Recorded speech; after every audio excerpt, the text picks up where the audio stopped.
ஒரு பக்கம் வந்து நம்ம இந்தியாவில் வந்து எல்லாருமே யோசிப்போம், என்னடா இது இந்தியாவில் எப்போவுமே இப்படி தான் இருக்குது, இல்லைன்னா இந்தியாவில் மட்டும்தான் இப்படியா அப்படின்னு கேட்டால் அப்படி கிடையாது. இந்த வருஷம் வந்துட்டு நம்மளையும் தாண்டி பாதிக்கப்படுறது வந்துட்டு யூரோப் கண்ட்ரீஸாக தான் இருக்குது. யூரோப் கண்ட்ரீஸில் இப்போ என்ன நடந்துட்டு இருக்குன்னா, நமக்கு எப்படி ஹீட் வேவ்ஸ் இருக்கோ அதே மாதிரி அவங்களுக்கு அந்த பக்கம் வந்து ஹீட் டோம்னு ஒரு விஷயம் இருக்குது. ஹீட் டோம் இதை வந்து சிம்பிளாக சொல்லணும்னா, எப்படி நம்ம வந்து அடுப்பில் இருக்கிற ஒரு சட்டி மேலே இன்னொரு குண்டாவை கவுத்துனா அதுக்குள்ளேயே வந்து ஹீட் ஜென்ரேட் ஆகி அதுக்குள்ளேயே அந்த வெப்பம் இருந்துகிட்டே இருக்குமோ, அதே மாதிரி இந்த யூரோப் கண்ட்ரீஸ் மேலே ஒரு டோம் மாதிரி இருக்குது. அங்கே வந்து இருக்கிற ஹீட் மேலே போனாலுமே அங்கே ஹை ப்ரெஷர் ஹீட் வந்து திரும்ப அதை வந்து உள்ளுக்கே இருக்க வச்சுட்டு இருக்கனால அவங்க நம்மளோட ஜாஸ்தியான ஹீட் வேவ் வந்து அனுபவிச்சுட்டு இருக்காங்க. இதுக்கு பேர் ஹீட் டோம்னு வந்து சயின்டிஸ்ட் சொல்றாங்க.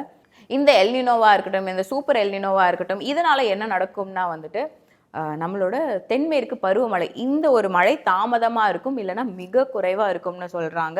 ஜூன் மாதத்துலேயே நம்மளுக்கு வந்து பருவமழை ஸ்டார்ட் ஆகிடும். சதர்ன் ரீஜனில் கண்டிப்பாக வந்து ஜூன் மாதத்துலேயே வந்துட்டு பருவமழை ஸ்டார்ட் ஆகிடும். இந்த தென்மேற்கு பருவமழை நமக்கு இப்போ தள்ளி போகும் வாய்ப்பு இருக்குது. நமக்கு எப்போவுமே யூஸ்வலாக எவ்வளோ தூரம் மழை இருக்குமோ அது இந்த டைம் வந்து குறைஞ்சி இருக்கும். அப்படி குறையிறனால ஆப்வியஸாக நம்ம எல்லாருக்கும் தெரிகிற விஷயம், மழை இல்லைன்னா நமக்கு வந்து அக்ரிகல்ச்சர் கிடையாது, வாட்டரும் கிடையாது. அக்ரிகல்ச்சர் இல்லைன்னா நம்மளோட ஃபுட்டோட விலையெல்லாம் ஏறி போகும். அப்படி ஏறினா எக்கனாமிக்கல் கிரைசிஸும் வர வாய்ப்புகள் இருக்குது.